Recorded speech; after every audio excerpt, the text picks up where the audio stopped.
Good morning. I am making another birthday cake. It is a Jell-O poke cake for my niece's boyfriend, and he likes whipped cream topping. And I'm gonna do a Cool Whip pudding frosting. I guess I should call it whipped topping because I'm not actually using the name brand Cool Whip. I wanted to use, instead of just using plain old Cool Whip, I wanted to do the pudding to help stabilize it, because I want to do a little piping on the side. And you know, I mean, obviously Cool Whip is different from whipped cream, but actual whipped cream, when you make it, it will lose its fluffiness if it's not stabilized right. And whipped topping's the same. If it gets warm or sits out too long, it'll start losing its shape. So I want to stabilize it, and so I can do a little piping on his birthday cake. So we have one package of instant vanilla pudding. I've never done this before, that's why I'm doing it on video, to see if it works. And then 1 cup of cold milk. And then 1/2 cup of powdered sugar. And then we're gonna whip it together.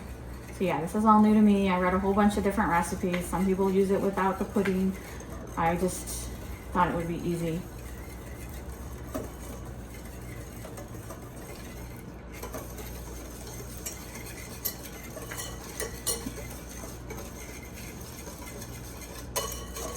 So I don't have like one recipe to recommend, because usually if I use someone's recipe, I like to be like, to recommend it and say who I'm using. But I actually, it's a combination of lots of recipes. So I just recommend, if you're interested in this, just Google it and see which one works for you.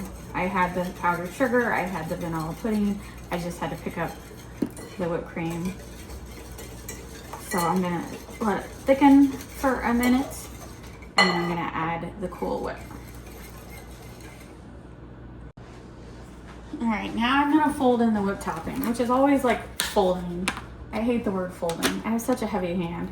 I always feel like I fold incorrectly, but I'm also thinking, like, I don't know if I'm gonna have enough icing to actually pipe anything.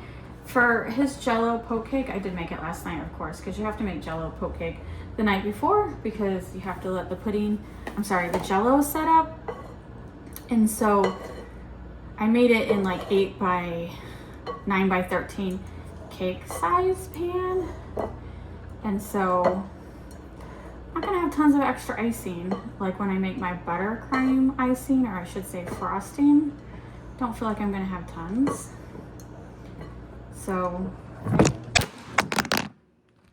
oops. Sorry about that. I got a new phone for my birthday, and the phone case is too big for this tripod I have. So now I'm gonna have to buy a whole new tripod. Anyway, what was I saying? I was saying I don't think I'm gonna have tons of frosting. I'm like folding. Every time I have a video of folding, someone's always like, you're doing it wrong. I don't know how to do it right. Folding it over, right? Just fold it over. I gotta get all the yellow mixed in. I'm a little confused because all the pictures I saw, their icing looked white, and my icing, I keep saying icing, I should say frosting. My frosting is definitely yellow.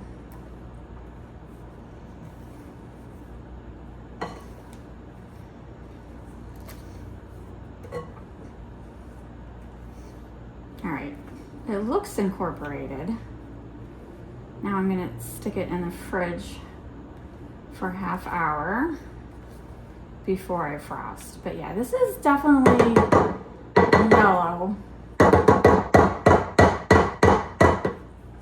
Let's do a quick taste test. That is absolutely delicious. Absolutely delicious. It's been a half hour. Here is the Jell-O poke cake I made last night. I do leave it in the fridge overnight to set up. Let's look at the frosting. It looks really good, but it is not white. I